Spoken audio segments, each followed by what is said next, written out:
Hay una anécdota famosa de un director que le pregunta a Coppola después de Apocalipsis Now que si le da un consejo para ir a rodar la selva.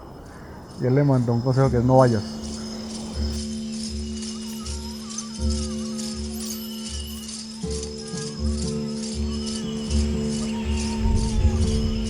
Dañarán David. Yo siempre había querido hacer una película en el Amazonas, era como un sueño desde hace mucho tiempo. Eh,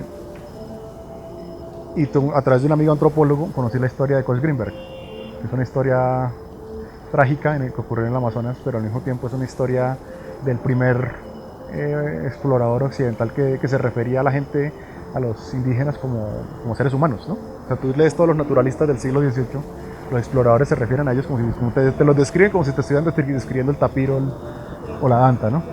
La película está inspirada originalmente en las fotografías de estos exploradores por el Amazonas y al ver esas fotografías pues te dan como la sensación de ver un mundo que está perdido, que ya no existe.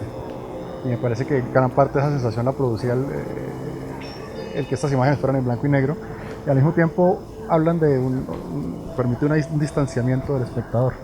Es importante aclarar que, sí, que el Amazonas se ve en la película es un Amazonas recreado. El Amazonas esa cultura amazónica ya se perdió casi por completo. Y la idea era que el blanco y negro nos transportara a otro mundo, a otra manera de ver la realidad, a otra época, pero al mismo tiempo nos permitiera una mayor concentración en los personajes, en la historia, en lo que pasa con ellos. Ciro escogió allí por lo que la naturaleza está viva y entera para que el mundo vea qué valores y qué riqueza todavía tenemos en este continente suramericano. Entonces se escogió esos lugares con los nativos propios de allí, que son los dueños de la riqueza, o somos los dueños de la riqueza, de la naturaleza.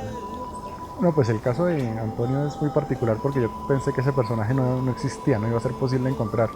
Pues piensa en encontrar un hombre indígena de esta edad que tenga este conocimiento y que sea capaz de actuar. Es como que uno piensa que es increíble, es imposible que exista, entonces yo no sabía qué hacer con ese personaje. Y cuando encontré a Antonio fue como si se me hubiera aparecido la Virgen, ¿no? Es la única persona que podía haber hecho ese personaje. Lo mismo pasaba un poco con el personaje de Caramacate joven. Yo también había buscado muchas opciones para interpretarlo y vimos diferentes posibilidades. Inclusive traté de trabajar con actores de acá que pudieran, pero me di cuenta que era imposible realmente para un actor convertirse en un indígena, ¿no? En un cubeo, eso es imposible, o sea, nadie lo puede hacer, porque hay una verdad interior ahí que que no se puede reemplazar. Pues en esa película pues es un recuerdo de de nuestros antepasados, ya que el viejo Antonio era un caramacate viejo, era un caramacate joven, pues yo sentí en mi corazón trabajando con viejo Antonio, yo sentía como mi papá. No quería hacer una película como las que se han hecho siempre, como las de Herzog, que es donde llega un blanco y es la película del blanco que llega a este mundo. Me parecía que lo interesante era cambiar el punto de vista y contarlo desde el punto de vista del nativo, ¿no? Contar esta historia a través de dos vidas, una sola historia a través de dos vidas, es algo muy indígena. Y entender esta idea, una idea muy nativa del tiempo sin tiempo, del tiempo como una unidad que ocurre simultáneamente. Eso es algo que el cine podía transmitir, porque el cine es un arte del tiempo. Entonces a partir de ahí fue que fui encontrando un poco cómo contar esta historia desde un punto de vista nuevo, renovador.